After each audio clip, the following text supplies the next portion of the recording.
गुरु प्यारी साध संगत जी, आज की ये साखी सती प्रथा के बारे में है कि कैसे आज से वर्षों पहले जब किसी स्त्री के पति की मृत्यु हो जाती थी तो उसे अपने पति की लाश के साथ जिंदा जला दिया जाता था। और ज़्यादातर स्त्रियों को समाज द्वारा ऐसा जबरदस्ती करने के लिए कहा जाता था और वह अपने पति की लाश के साथ जिंदा जला दी जाती थी। और उस समय हमारे संत महापुरुषों ने इस प्रथा का विरोध भी किया था। तो साध संगत जी, सती प्रथा के बारे में सतगुरु क्या फरमान करते हैं, आइए बड़े ही प्यार से आज का ये प्रसंग श्रवण करते हैं।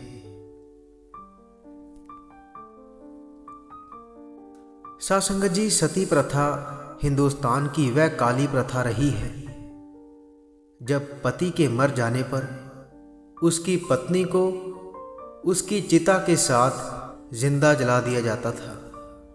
1987 में हिंदुस्तान की आखिरी सती प्रथा का केस जो रिकॉर्ड्स में दर्ज है वह है सती रूप कंवर का, जो कि राजस्थान से थी। और उस समय 40 लोगों पर हत्या का केस भी दर्ज हुआ था। सती वह स्त्री कहलाती है जिसने अपने पति के लिए, अपने पति के प्यार के लिए अपनी पूरी जिंदगी दांव पर लगा दी हो। लेकिन सती प्रथा में जो स्त्रियां अपने पति की चिता के साथ अपने प्राण त्याग देती थी, उनमें से ज़्यादातर स्त्रियों को समाज द्वारा जबरदस्ती ऐसा करने के लिए कहा जाता था, जिसके कारण उन्हें सती प्रथा का हिस्सा बनना पड़ता था। साध संगत जी, सतगुरु फरमान करते हैं कि असली सती कौन है।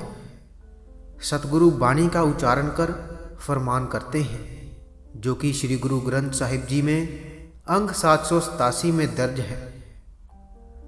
सतगुरु फरमाते हैं कि वह स्त्री जो अपने पति की लाश के साथ जलकर मर जाती है उसे सती नहीं कहा जा सकता। असलियत में सती वह स्त्री होती है जो अपने पति की मौत या विछोड़े से ही मर जाए, भाव जिससे अपने पति के बगैर रहा ना जाए। साध संगत जी, गुरबाणी कहती है कि उन स्त्रियों को सती ही समझना चाहिए जो पतिव्रता धर्म में रहती हैं, जो अपने पति की सेवा करती हैं, अपने पति की आज्ञा में रहती हैं और अपना पत्नी धर्म याद रखती हैं। साध संगत जी, हमारे संत महापुरुषों ने आत्मा और परमात्मा के रिश्ते को भी पति पत्नी का रिश्ता बताया है, जिससे कि हमें यह समझने में आसानी हो कि वह अकाल पुरख हमारा स्वामी है और हम उसकी प्रेमी आत्माएं हैं। साध संगत जी, यहाँ पर आप जी से यह स्पष्ट किया जाता है कि यहाँ पर स्त्री के पत्नी धर्म की चर्चा इसलिए की जा रही है क्योंकि बात सती प्रथा के बारे में हो रही है।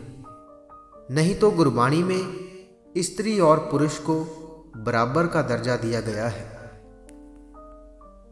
साध संगत जी, इसी के साथ हम आपसे इजाज़त लेते हैं। कल मिलेंगे ऐसी ही एक रूहानी साखी के साथ।